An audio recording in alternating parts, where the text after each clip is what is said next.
അപ്പം നമുക്ക് ഞണ്ട് കറി ഉണ്ടാക്കുന്നത് കാണാം. അപ്പോഴേ നമുക്ക് ഞണ്ട് കറി ഉണ്ടാക്കുന്നത് കാണാലോ. അപ്പം വാ. ആദ്യം നമുക്ക് സവാള ചെറുതായി അരിഞ്ഞെടുക്കാം. ഞാനിപ്പോൾ മീഡിയം സൈസിലെ 3 സവാളയാണ് എടുത്തിരിക്കുന്നത്. അത് നമുക്ക് ചെറുതായി സ്ലൈസ് ചെയ്യാം. അത് സ്ലൈസ് ചെയ്ത് കഴിഞ്ഞിട്ട് നമുക്ക് ബാക്കി കാണാം. പിന്നെ അതിന് വേണ്ടുന്ന തക്കാളി, ഇഞ്ചി, വെളുത്തുള്ളി, പച്ചമുളക്. അത് വീഡിയോ എടുക്കാൻ മറന്നുപോയി. ഈ പറഞ്ഞ സാധനങ്ങളുടെ സ്റ്റെപ്സ് ഞാൻ കമൻറ്റ് ബോക്സിൽ ഇടാം. മുകളിൽ റൈറ്റ് സൈഡിൽ കൊടുത്തിരിക്കുന്ന സാധനങ്ങളെല്ലാം നമുക്ക് ചെറുതായി അരിഞ്ഞിടാം.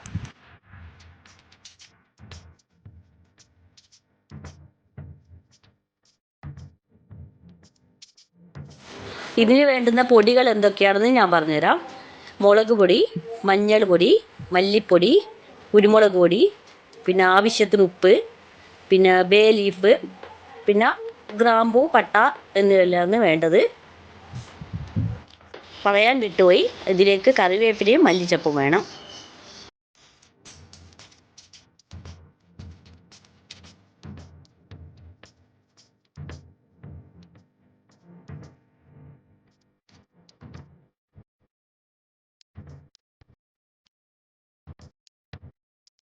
ഒരു ചീനച്ചട്ടി എടുത്ത് അതിൽ വെളിച്ചെണ്ണ ഒഴിച്ച് അതിൽ ഇഞ്ചി, വെളുത്തുള്ളി, കറിവേപ്പില എന്നിവ ഇട്ട് നല്ലോണം വഴറ്റുക.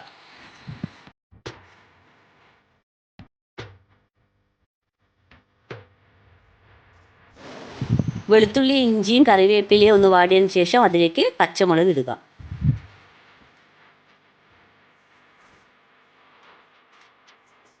നേരത്തെ ചെറുതായി അരിഞ്ഞു വെച്ച സവാള നമുക്ക് ഇതിലേക്ക് ഇടാം.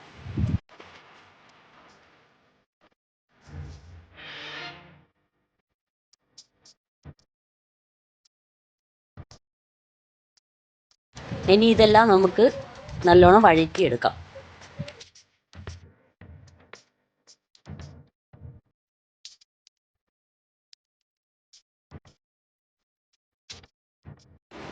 അതിലേക്ക് നമുക്ക് ആവശ്യത്തിന് ഉപ്പിടാം. ഉപ്പിട്ട് കഴിഞ്ഞാൽ സവാള നമുക്ക് വേഗം വാടിക്കിട്ടും.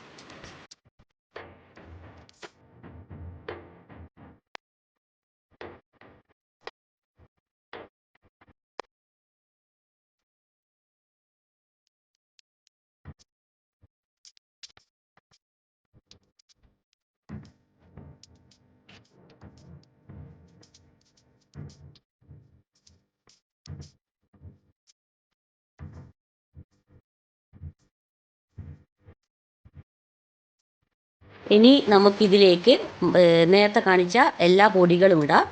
ആദ്യം ബേ ലീഫ് ഇട്ടു, അതിനുശേഷം മഞ്ഞൾ പൊടി, മുളക് പൊടി, മല്ലിപ്പൊടി എന്നിവ ഇട്ട് നല്ലോണം വഴറ്റണം.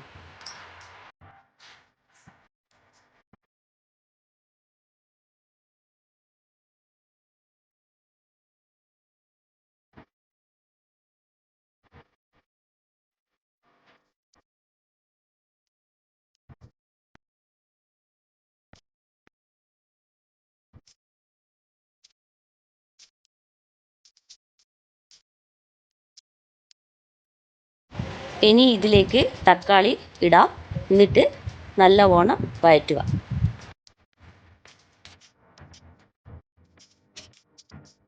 തക്കാളി നല്ല വഴറ്റി അതിൻ്റെ അകത്ത് ഈ ഉള്ളീൻ്റെ അകത്തും മസാലകളിലെല്ലാം നല്ലോണം നീരിറങ്ങി പിടിക്കുന്നത് വരെ വഴറ്റുക.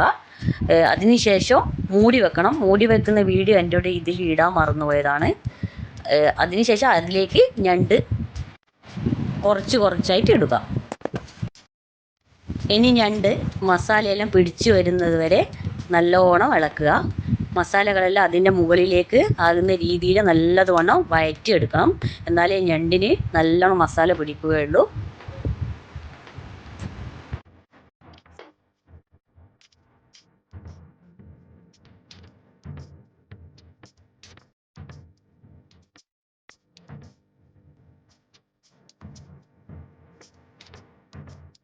ഇത് നല്ലോണം വഴറ്റിയതിന് ശേഷം ഇതിലേക്ക് കുറച്ച് ചൂടുവെള്ളം ഒഴിക്കണം. ചൂടുവെള്ളം ഒഴിച്ചതിന് ശേഷം നല്ലോണം മൂടി വെച്ച് നല്ലോണം വേവിക്കുക.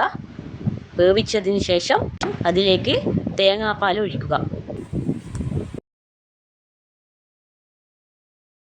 തേങ്ങാപ്പാൽ ഒഴിച്ചതിന് ശേഷം ഒരു തിള വന്നതിന് ശേഷം മല്ലിച്ചപ്പ് ഇടുക. അതിനുശേഷം കറി റെഡിയായി. എന്നാൽ ശരി, നമുക്ക് അടുത്ത വീഡിയോയിൽ കാണാം. ബൈ. Thanks for watching.